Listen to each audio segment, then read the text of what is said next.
Welcome to PHP Podcast. I'm Mike. And this is Orlando, and we're here for another Monday mini-sode. Yeah, Monday minis are where we get a chance to exclusively on YouTube. So thank you for following us on YouTube. Talk about, one topic, one concept for a short amount of time, YouTube appropriate length of time, 10, 15 minutes or so. But if you like this type of content, you want to hear more about reselling and you're not already listening to PHP Podcast, we have a podcast we release every Wednesday, at least an hour long, sometimes quite a bit longer than that, where we go over tons of stuff reselling related. And, we're over, 340 some episodes of that. So you got a lot of content to go check out. But today we're going to be talking about 5 mistakes to avoid at garage sales. We love garage sales. We feel that garage sales are probably one of the most the cornerstone of reselling the way we do reselling. Mm-hmm. And so you really don't want to make mistakes there because the profit potential at a garage sale is so incredible. And so we're going to be talking about things to avoid so that you make sure you're making more money consistently at garage sales. Now, if you want to hear this in a long form, we do have episodes that we just dropped a few weeks ago that deal with garage sales. Check out episode 334 and episode 337 because they'll definitely help you. Now, I was thinking about this mini-sode because I think I've done most of these recently, except for the not negotiate. No, I even did that. So the first thing to avoid is going to a garage sale and only having larger bills. You will lose so much time. The worst is when you're the first person there and they haven't gone to the bank, they don't have change, and there's an item for $1. And you need, I mentioned this in the last podcast, and you don't have $1. All you have is 20s. And all they have is 20s. And they're not going to give it to you for free. So what do you do? Yeah, if you're Orlando, you panhandle from another reseller that's there. You do. So always make sure you have, dollar bills, $5 bills, $10 bills, whatever it takes to make it happen. Because here's what also happens.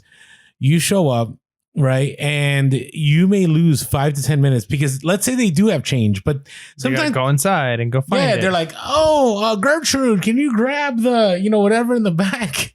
And then, that person disappears to the back. You're there going, I need to get to the next garage sale. They're taking their sweet time.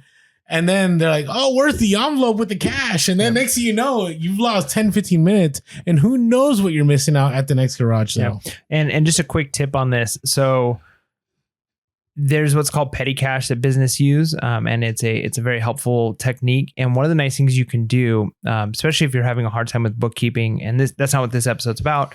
But let's say you're like, hey, it's $400 or whatever the number is for you that I bring to garage sales. And I always bring $50 in ones and $40 in tens and whatever it is, right? You have a number, you put some of it in an envelope in your car, some of it's in a wallet or fanny pack, whatever you've got going on. And at the end, one of the ways you can kind of help keep your bookkeeping as you figure out all the items you have, how much did I spend today? Well, if you always go to the bank, you pull out a certain amount, and then at the end, maybe you put that money back in. So it's like a once a week, you go to the bank, you drop off money, you take out money.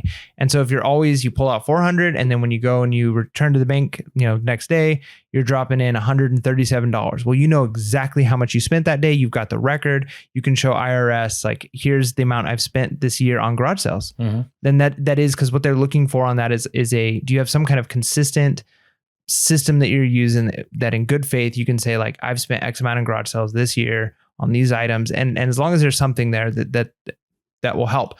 So either way, if you've got some kind of system where it's like, I go to the bank every Thursday night and I pull out X amount of money and in this quantities, then you'll always be good to go on that. And so, yeah, you definitely want to have the correct change. You don't want to lose time.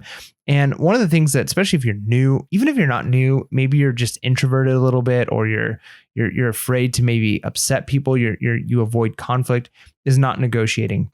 And garage sales are not the place where you want to avoid negotiations. Negotiations are a key, crucial component of garage sales. And you may find somebody, it happens all the time. You go to a garage sale and the person is just not up for negotiating at all. They've got set prices. They're on there. They're not doing it. And you learn that pretty quick and you decide whether those prices are valuable or not. But the first several garage sales that I went to, I did absolutely no negotiating. And if I did think I was negotiating, it was me offering a price. It was me saying, would you take 20 for these books? And they're like, yeah. They're probably going to give it to you for $5. Exactly, right? So I had no idea. And then you learn to ask. And then if you're afraid to ask for less, because again, sometimes it's a cultural thing too, right? I remember, I'll never forget, I had a Russian foreign exchange student when I was in high school in an economics class, and he used to make fun of the economics teacher because the economics teacher would talk about bartering, and he'd be like, the Russian kid would say, my 11-year-old sister can barter better than you. And so some of it could be, we have oftentimes have people say, you guys at Pure Hustle Podcast, you're too harsh when it comes to negotiating. You negotiate too hard. It's not fair. It's not nice, whatever they say. And sometimes you don't realize, like, maybe that's just your culture speaking. Like, if you come from a different background, scenario, whatever, or you're just part of the thrifting, swap meet, garage sale scene, some people, they love it. They're almost not offended, but if you don't negotiate with them, you're kind of not playing the game that needs to be played. So don't be afraid to negotiate. As long as you're being kind, you're not being aggressive, you're not being rude, you're not going to hurt people's feelings.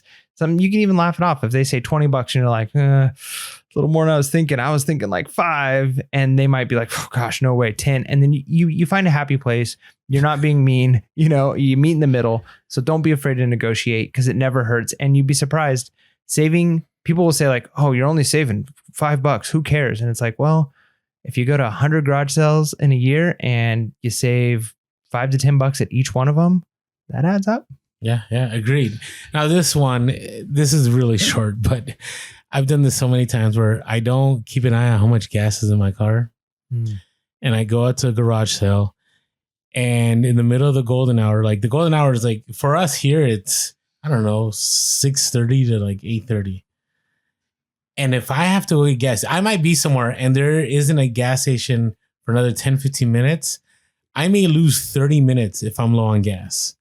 Right? I have to drive all the way to get the gas station, get the gas, go all the way back to the garage sales. And if it's a community garage sales and there's plenty of sales I need to go to, you could be losing out on tons of money. Or you may wake up late and you need to get to a garage sale, and making that quick stop to the gas station, that 5 minutes, may give time for another reseller to get there 5 minutes before you, and you miss out on whatever item you're trying to pick out. So make sure your gas tank has enough gas that you need for the next day, the night before. Yeah, it kind of goes in that idea of just being prepared, whether it's the money, whether it's gas, or even just having a route kind of planned out ahead of time. So our next one is not protecting your items when you're on the road. And there's a few different elements on this. Like, one of the things I think about with this is part of it is just being at the garage sale itself. You see something you like, maybe you put it on the ground, you're looking at something else. Another reseller can come in, snoop in, snag that item, and before you know it, they've already paid for it and left. So if you're interested in items, you need to get a price or get a bundle quickly, or at least be protecting those things. And then even as you are going from garage sale to garage sale, a lot of times you get very excited to just jump out of your car, go to the next one. Simple things like making sure you're locking your car, making sure you are protecting the items that you've got around you, that you've got the things in the car packed neatly. So that way, when you go around a corner, luckily I haven't had anything major break, but you go around a corner and you hear something move in the back seat, and you're like, oh no, was that nice like collectible I had? Did it just break? So just simple things like that, like being cautious, being careful, protecting the items that you're wanting to buy, and then protecting the items once you've purchased it. Yeah, and I'm always very big on, sometimes I'll bring like a blanket or two, or I'll bring plastic bins.